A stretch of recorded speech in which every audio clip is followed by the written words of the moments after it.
ดีสบายดีพวกหลานสบายดีตอนเช้าวันหยังโนวันจันทร์แม่นบ่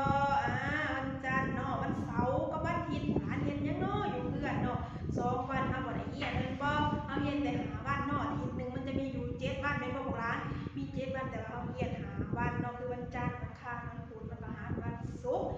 ส่วนวันเสาร์กับวันอาทิตย์แม่นเฮาจะพักผ่อนอยู่เพื่อนเนาะมื้อนี้วันจันทร์วันที่หยังเนาะพวกหลานว่าวันที่24เป็นบ่วันที่24มันก็จะเป็นท้ายเดือนแล้วเนาะวันที่24เดือนแม่นบ่ปี2021เนาะมื้อนี้สักครู่สิพาพวกหลานมาเรียนวิชาภาษาลาวพาพวกหลานมาเขียนพยัญชนะลาวพวกหลานเอาพยัญชนะลาวทั้งหมดมีจักโตมี27โตแม่นบ่มันมีโตหยังแน่เนาะเฮามาเขียนกันเลยเนาะเอามาเขียนนำกันเลยเด้อ1เป็นโตหยังพวกหลานว่ามีโตก็แม่นบ่กอไก่แม่นบ่กอไก่2เป็นขอหยังขอไข่แล้วต่อไปโตหยังขอคุ้ยโอ้ยขอคุ้ย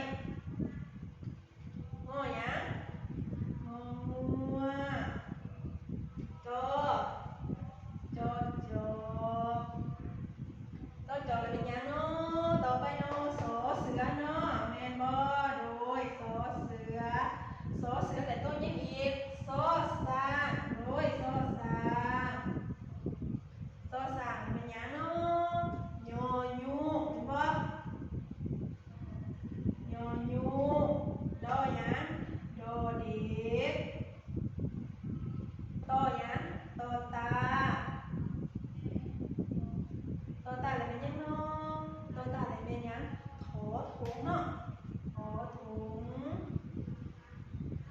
แล้วทอทุ่งเนาะทอทุ่ง